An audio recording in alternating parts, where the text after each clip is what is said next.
Have you ever lived in a house that felt more like a battlefield than a home? Have you ever laid awake at night, your heart pounding, afraid of the footsteps coming down the hall, wondering if tonight would be the night it all went too far? Have you ever looked in the mirror and seen the bruises fade, but deep down knew the real scars were the ones no one else could see? If you have, you're not alone, because this is the life Mary Collins lived for years. Her home wasn't safe. It was a war zone. Her husband's fists, his words, his drinking every night was another battle. Every morning, another bruise. And yet, somehow, she kept going.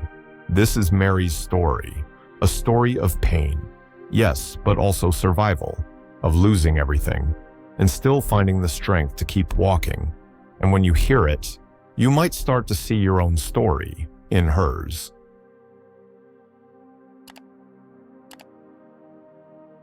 Mary Collins is 65 now. And when you hear what she's lived through, you wonder how she ever survived. Because for her, home wasn't home, it was a battlefield. Her husband, John, hadn't always been cruel. In the beginning, he was decent, a construction worker, steady paycheck, the kind of man who came home tired but reliable. But when the factory shut down, when the jobs dried up, so did the man she thought she'd married. Shame ate him alive, and he drowned it in alcohol. And here's the thing about people and alcohol. A lot of folks turn to it to numb stress, anxiety, loneliness, or pain. It feels like self-healing in the moment, a quick way to forget, but it backfires. It deepens the hurt, and before you know it, you're hooked. At first, it was just a couple beers after work. Then it was every night, then every morning, until the bottle was the only thing he answered to. And with the drinking came the rage. Nights turned violent. He'd slam the door so hard the walls shook. Bottles shattered against the kitchen tiles. Glass flying across the floor. From a neuroscience point of view, alcohol is a psychoactive drug. It rewires the brain, lowers your inhibitions, clouds your judgment, kills your impulse control. Studies show that heavy, long-term drinking raises the risk of anxiety, depression, even dementia and hallucinations. For John, it stripped away whatever calm he had left, leaving nothing but raw, ugly anger. And that's why the outbursts got sharper, louder, more dangerous. He'd stand over Mary, screaming in her face, "You're worthless. You're nothing but trash." And if she dared to say a word back, his fists came fast punches, open-handed slaps, even shoving her head into the floor so hard she blacked out. Most mornings she woke up barely able to move. Her ribs ached with every breath. Her arms were black and blue, her scalp still bleeding from broken glass. One doctor whispered to her that she had a concussion. She looked in the mirror and didn't see a woman anymore, just a ghost with swollen eyes and purple skin. But the bruises weren't the worst of it. What broke her more was the silence inside her chest. She stopped crying. She stopped screaming. Because after a while, she stopped believing anyone would hear her. She stopped believing she even mattered. She wasn't living anymore. She was just existing, waiting for the next blow. And the kids, God, the kids, they pressed themselves into the corners of the room, eyes wide, bodies trembling, too afraid to breathe too loud. When they cried, it only made him angrier.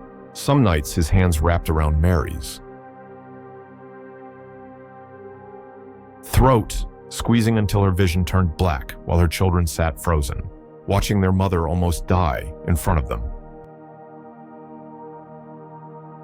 One night, her youngest daughter finally screamed, "Daddy, please stop drinking. Please stop hitting Mom." That cry, raw, terrified, desperate, cut Mary deeper than any bruise ever could. Dinner tables weren't dinners anymore. They were battlegrounds of broken dishes and sobbing children. The smell of spilled liquor soaked into the walls, and Mary knew if she stayed, she and her kids wouldn't just suffer. They would die, piece by piece, day by day, until nothing was left. And that's when the thought hit her wild, terrifying, but the only hope she had left. She had to run. She had to get her kids out. Anywhere. Somehow. Just away from him. That night, when the dishes shattered and John's rage shook the walls, Mary knew if she didn't leave now, she and the kids might not survive. Early the next morning, while John was stumbling through the kitchen yelling, smashing bottles, Mary grabbed her youngest and tried to pull the others with her, but fear froze them. The older kids just stared at their father's fists, too terrified to move. One of them even stepped toward the door, but the sound of John's growl stopped them cold. Mary's heart broke in that moment. She clutched her baby tight and ran. In her head, one thought kept screaming, "Don't look back, just run." For the first time in years, freedom felt possible, but freedom didn't come with peace.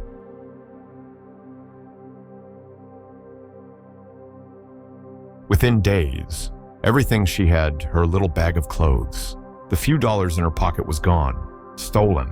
She and her daughter, barely 5 years old, slept on the sidewalk, huddled against the cold, begging strangers for scraps. Every night, Mary whispered into her little girl's hair, "As long as I still have you, I can keep going."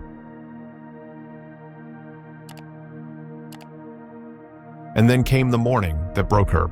Mary woke on the hard pavement and reached out for her daughter. The space beside her was empty. The only thing left was a tiny pink scarf lying in the dirt.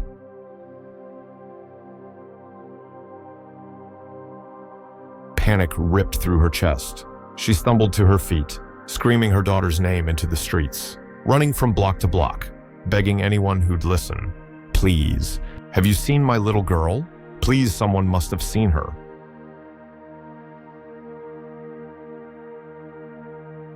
But no one answered. The world just kept walking. Mary fell to her knees, clutching the scarf to her chest, clawing at the air as if she could pull her child back from it.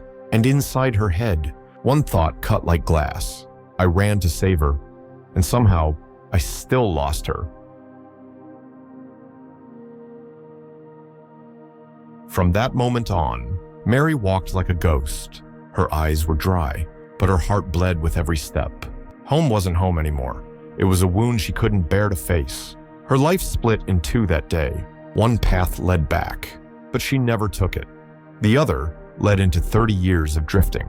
30 years of carrying a weight no one else could see. And inside her, a wound that never healed the wound of a mother who lost the child she once held in her arms.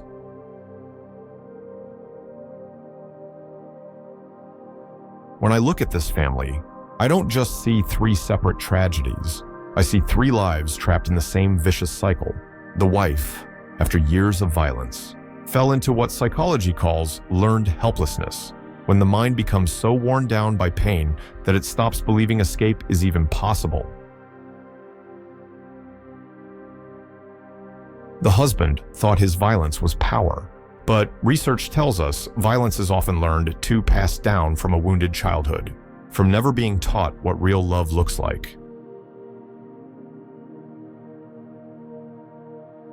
And the little girl, only 5 years old when she vanished, she carried what science calls attachment trauma. That's the psychological wound of being torn away from safety and from a mother's love. Studies show children who grow up in environments like this often carry deep insecurity into adulthood, and sometimes even repeat the same painful cycles.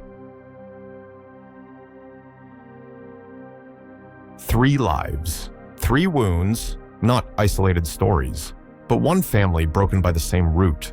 And in all of it, there's a silent accomplice: alcohol. It stripped the father of control, drowned the mother in despair, and stole the childhood of an innocent child. The truth is plain. Alcohol doesn't just wreck a body, it can shatter an entire family. Mary kept drifting west, chasing the kind of cities where no one knew her name. First, Los Angeles, then Houston. She picked up whatever work she could, washing dishes in greasy diners, hauling bricks at construction sites, scrubbing motel floors for cash. Nothing lasted long. Some weeks, she managed to pay for a bunk in a crowded boarding house. Other times, she slept on cots in shelters or on bare concrete at a job site. Meals were whatever she could manage. When she had work, it was staff food in the kitchen or cheap leftovers from the market at the end of the day.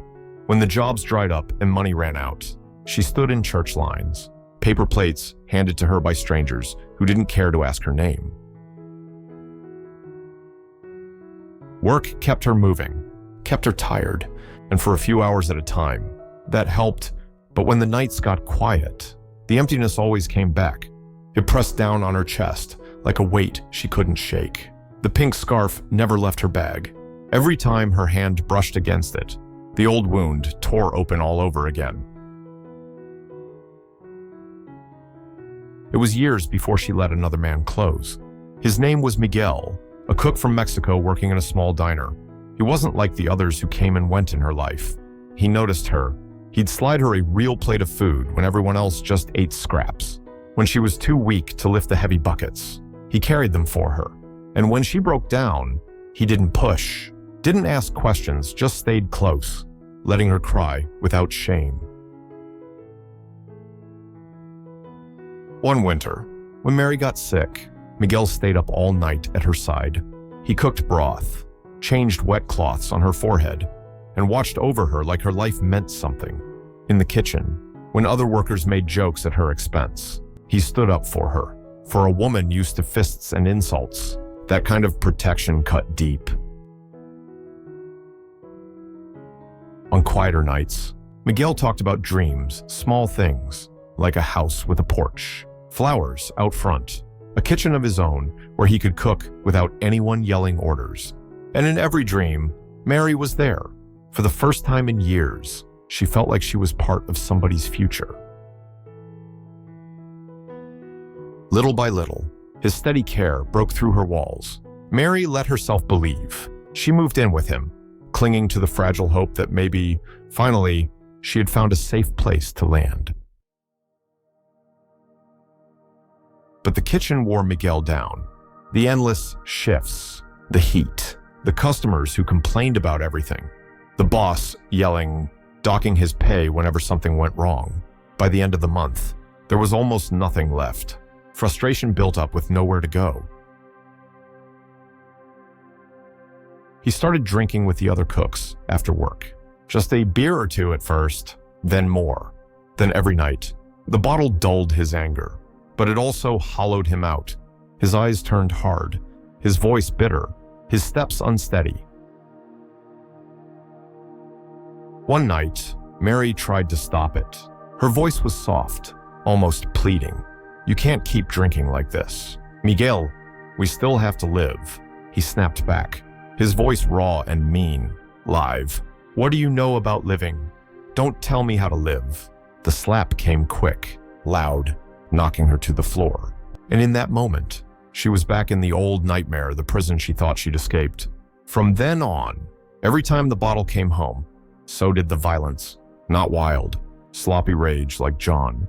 This was colder, calculated. Every hit felt deliberate. Hospitals became routine. Bruises layered over bruises. Ribs sore with every breath. Her body marked, her spirit cracked. The first loss had hollowed her out.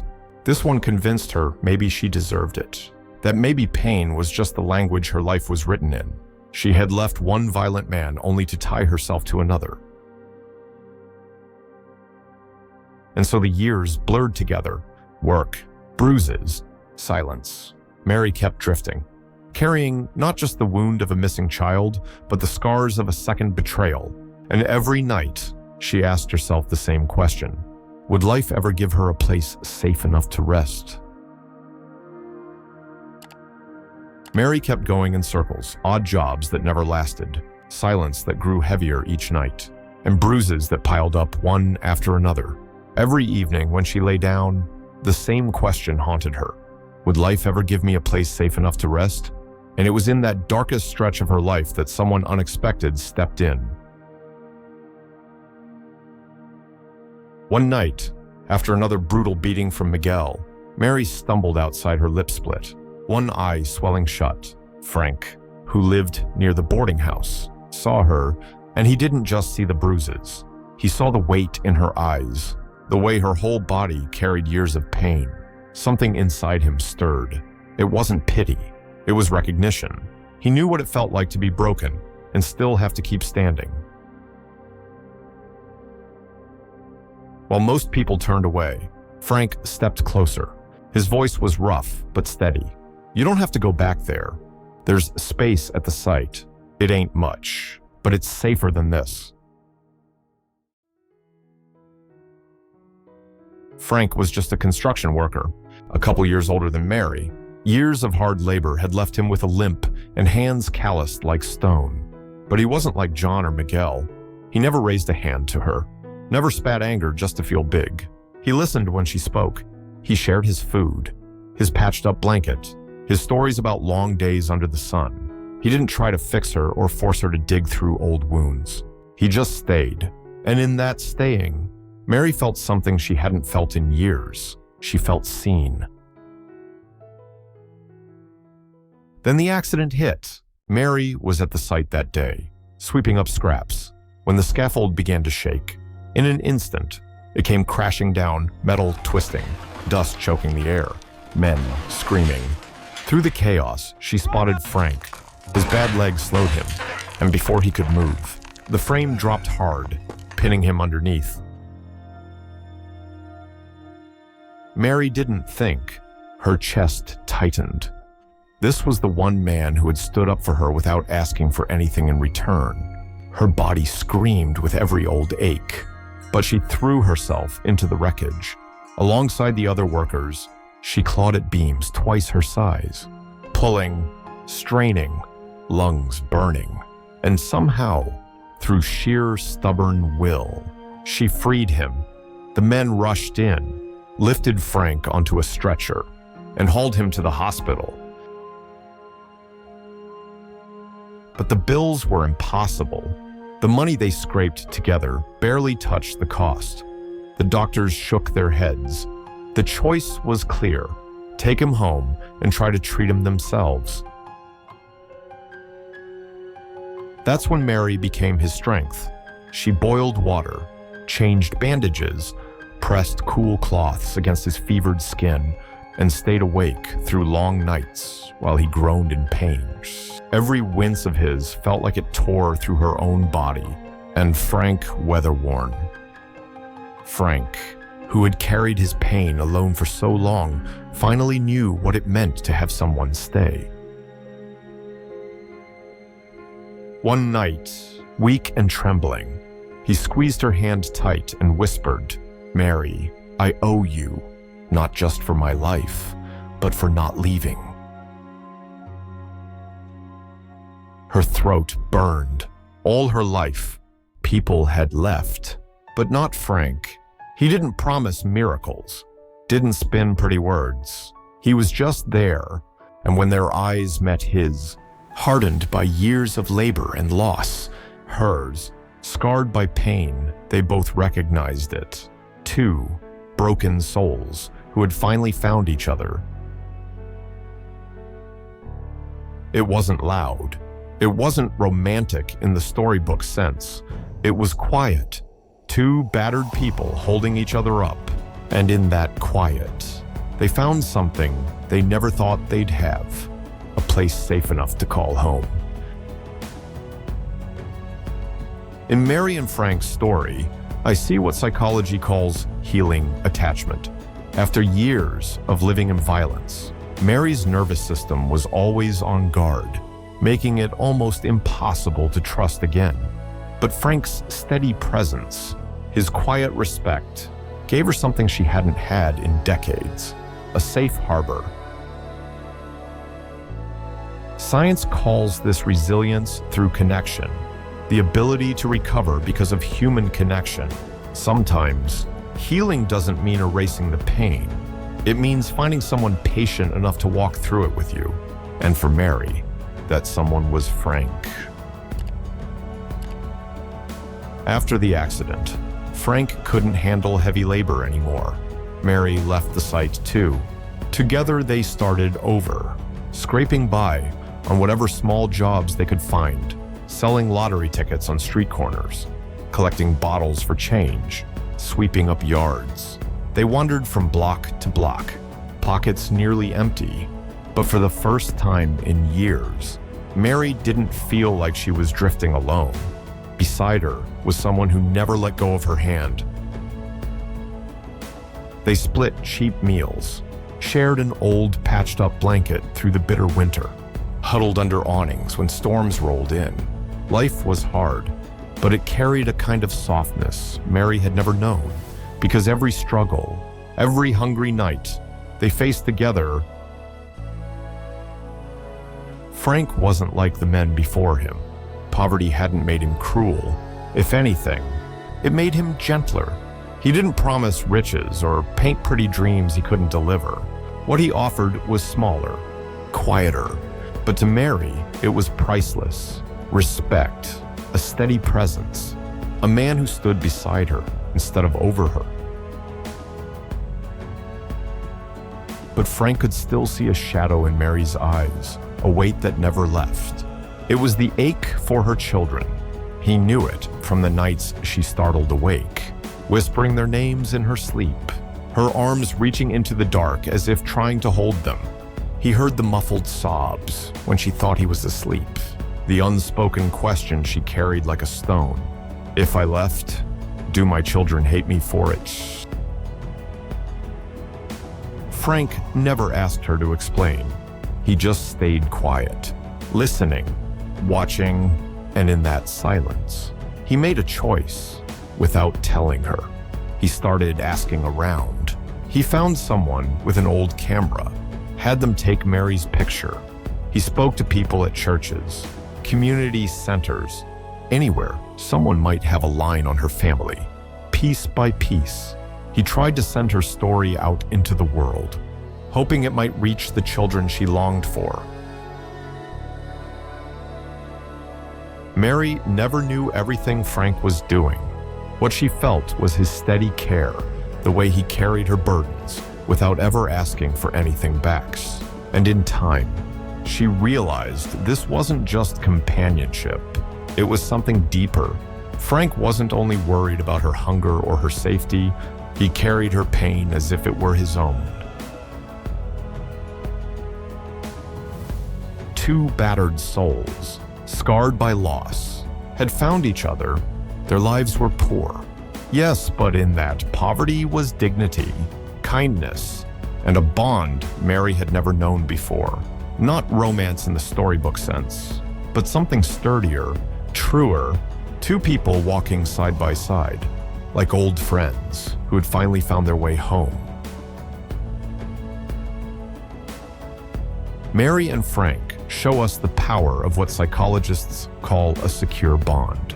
After years of trauma, Mary's nervous system lived on high alert, always ready for danger, never able to fully trust. But Frank's steady presence, his patience and respect, became her safe harbor. Science has a name for this: resilience through connection, the ability to rise again. Not because the pain disappears, but because someone stands with you in it. Sometimes, the greatest healing isn't about forgetting the past. It's about having a hand you can hold that never lets go. Frank never told Mary that he'd quietly asked around, that he'd had someone take her picture and carried her story from church halls to community centers.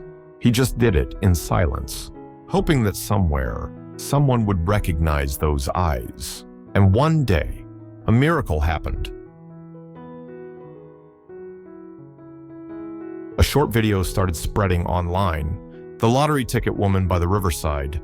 It showed Mary sitting on the curb, hair gone gray, hands trembling as she held out a stack of tickets. But it wasn't the tickets that caught people's hearts. It was her eyes. Eyes heavy with 30 years of longing. Far away, David, her oldest son, was scrolling when the video froze him cold. Those eyes, he knew them. He couldn't mistake them. That was his mother. After nearly 3 decades, the dam inside him broke. He dropped everything, drove and rode thousands of miles, determined to find her. When they finally met, Mary froze. For a moment, she couldn't breathe. But then David called out, "Mom," and every wall inside her came crashing down. She clung to him, trembling, tears pouring down her face. He held her just as tight, sobbing into her shoulder. For both of them, it was 29 years of pain and questions spilling out in one long embrace. But behind that embrace stood all the scars David carried from childhood. He had grown up in a house soaked in alcohol and rage, watching his father's fists crash down on his mother. From a young age, his brain learned one rule: always stay on guard. Love, to him, had always come with pain. Safety, he believed, only came when he was in control. That childhood shaped the man he became: quiet, stoic, hard to read. He rarely showed emotion, but beneath the surface sat years of anger, guilt, and longing. And now, finding his mother, all of it boiled into one thought: take her back. Don't let go this time. So he held on too tightly. He treated bringing her home as the only answer, the only way to heal the past. He didn't stop to ask what she wanted. He didn't notice the lines on her face that longed for peace more than anything. And he never once looked at the man who had stood by her side for a decade, Frank, who had been her shelter, who had been the one to share her story so David could even find her. Frank stood a few steps back, watching. His eyes blurred as tears slipped down. Half of him wept with joy because the woman he had loved in silence for 10 years finally had her son back. The other half broke because he knew what came next. Mary would leave with David, back to her family, back to children and grandchildren who'd missed her all their lives. And he knew she might never come back.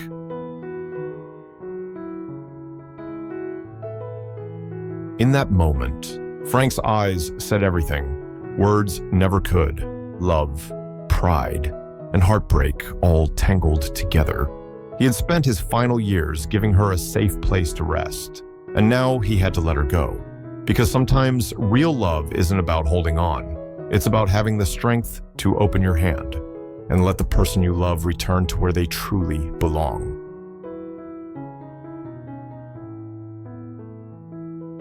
In David, I see the marks of childhood trauma, a brain shaped by violence, stuck in constant hypervigilance, convinced that love must mean holding tight to feel safe. Frank, on the other hand, stands as a symbol of selfless love, not the kind that clings, but the kind that respects freedom.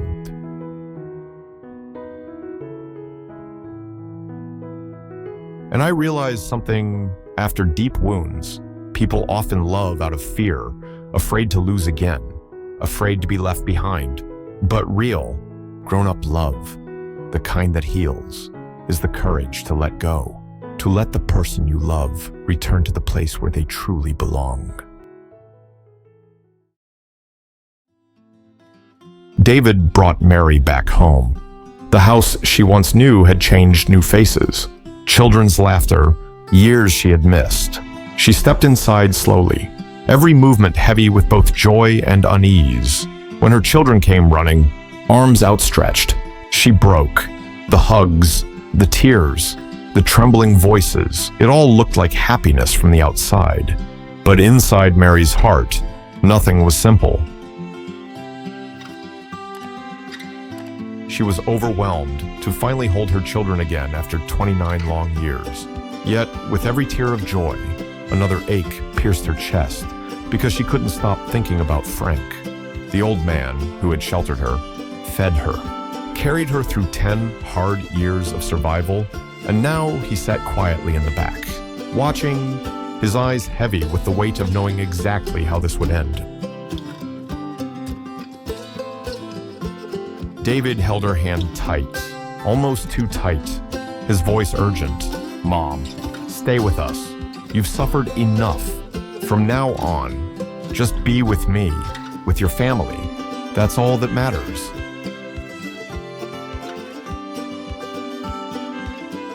But then, from the doorway, another figure stepped forward. It was him, her ex-husband, the man she had once shared half her life with. He was no longer the broad-shouldered, fiery man of her youth. Time had bent his back, silvered his hair, softened his body, but his eyes still carried something of the man she once knew.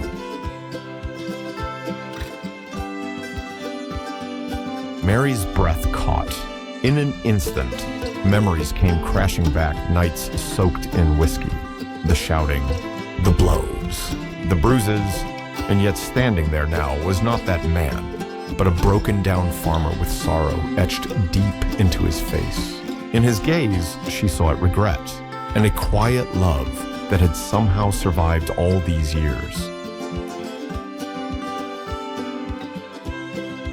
Her hands shook. Part of her wanted to turn away, to run from the shadows of the past. But another part of her couldn't ignore the truth. This man was the father of her children, the one she had once built a home with. And now, after 29 years apart, here they were, two battered souls, staring at each other across a gulf of time and mistakes.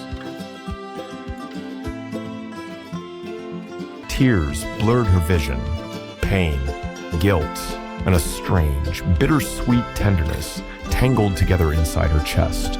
It was too much. Behind it all, Frank sat quietly, his calloused hands gripping his knee, his eyes wet. Half of his tears were for Mary's joy she had found her children again, but the other half was grief. He knew there was no place for him in this picture.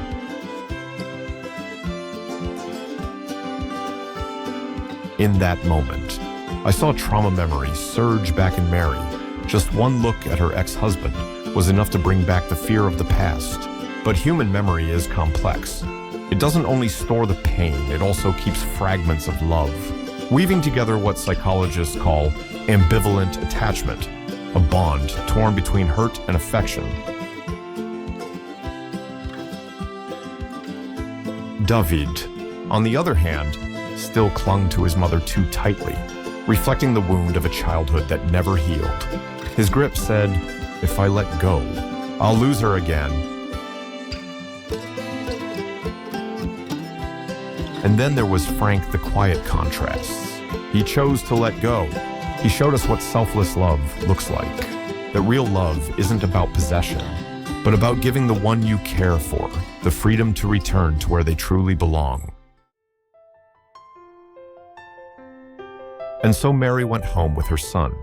Frank stayed behind, sitting at the dock, watching the river drift by. He didn't chase her. He didn't beg. He just let go with the quiet grace of a man who understood that real love isn't about holding on. It's about giving someone the freedom to go back to where they truly belong. That's how this story closes, not with a fairy tale ending, but with something harder and more real. Love, loss, letting go. And maybe that's why the title fits. I cried too, because honestly, who can hear Mary's story and not feel a piece of their own heartbreak with hers? We cry for the love she found, for the years she lost, and for the man who loved her enough to set her free. This isn't just Mary's story. It's a mirror for all of us, for anyone who's ever loved out of fear, lost more than they thought they could bear, and somehow found the strength to let go. If this story touched you, drop a comment below. Tell us, did you cry too? And if you believe stories like this matter, support the channel so we can keep telling them. This is The Truth MD, where real stories of love, loss, and letting go find their voice.